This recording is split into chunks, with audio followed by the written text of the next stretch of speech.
Hello and welcome to AltheaSuite. Today I'm going to go over the entire purchasing and receiving process in AltheaSuite. To get started, we're going to talk about POs.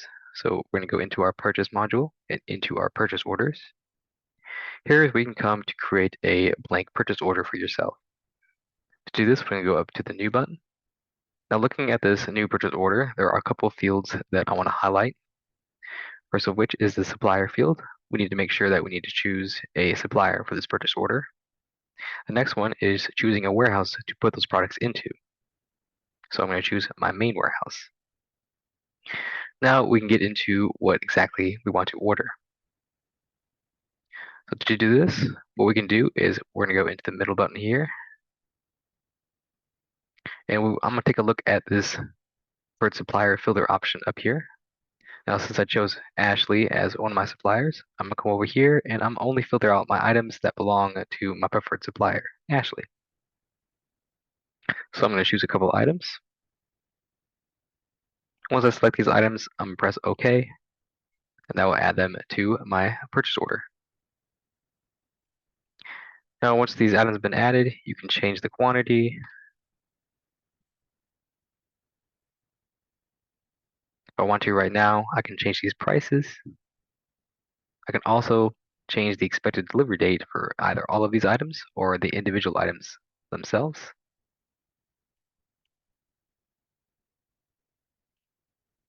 Once you have all that done, this is basically a purchase order that I want to create, and I'll save it. Now that I've saved this purchase order, it'll show up here as a next sequence number, so PO number 23, and you can see its PO status is pending. That's because I'm basically waiting for the truck to come with all my products that I just ordered. Once that happens, what we can go do is come over here to the three-dotted menu. Choosing this option will create a financial transaction in my account, and it will also create a bill for that supplier, Ashley. If I choose this option down below to receive all goods, I'll only do the stock transaction. It will hold off on the financial transaction side. We have this option here to allow your inventory staff or your warehouse staff to receive the goods without doing any finances. But for this tutorial, I'm just going to go and create the purchase. So hitting either creating purchase or receiving goods will automatically turn your purchase order into a new purchase document, as you can tell by the document prefix up here. As you can see, we have this checkbox selected, so we're receiving against an open purchase order, and here's that purchase order number 23. If I needed to, I can also select this to be drop shipped, and I can choose the address where I want this PO to be shipped. So this is going to bring over all of the items from my purchase order. So whenever you're receiving these goods, if it turns out that you're not receiving some of these and only receiving one, we can just remove them off this new purchase document. So now that I've removed those items that weren't involved in this truck, the system will remember that I will need to go and receive the rest of those items, but we're going to focus on this reclining sofa for now. So as you can see, you can also manipulate the quantity. So if it turns out I didn't receive all 5, but I received 3, the system will also remember that. So down below, we do have a section to specify additional expenses. So if I click this, I have this expense freight, and what I can do is add an amount here, and I can include this expense in my purchases. So if I press OK, I can apply this $50 to the grand total, and now my new grand total shows up down below. Now looking at this item, if I scroll to the right a little bit, we have this column for effective rate per unit. It's at 408. What I could do is I can apply this effective rate per unit, this $50, to that item. And now its cost has gone up. So it's basically my cost of my item plus any shipping charge. Once you have that and everything looks good for this purchase, we're going to go and hit create. After I hit create, you can see the purchase order 23 has got this partially complete PO status. As you can see, this PO status now says partially complete. So the next time I go to try to receive more goods, I'll go and create a purchase.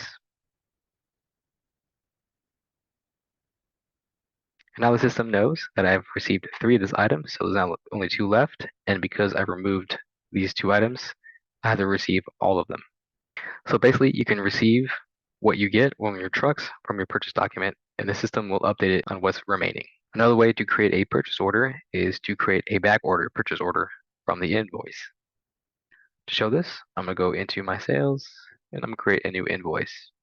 So I'm going to go choose my customer. I'm going to use his billing address as a shipping address.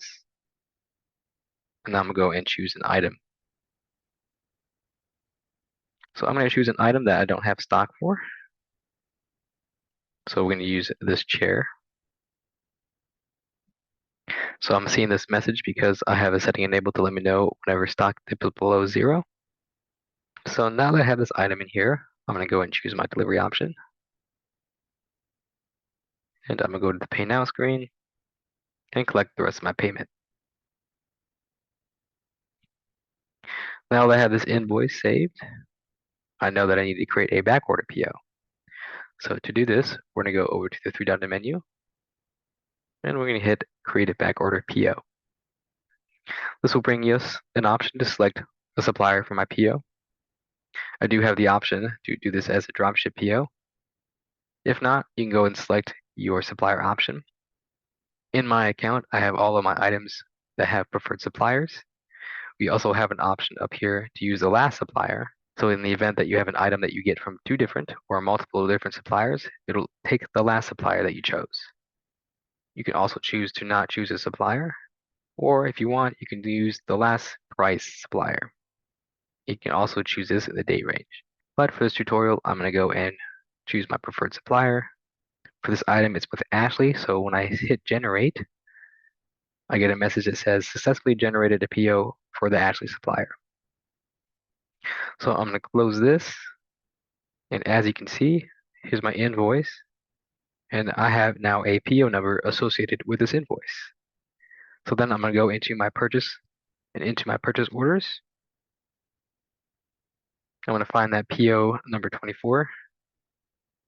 I'm going to click over here, and I'm going to create a purchase. So again, this is going to convert my purchase order into a new purchase document.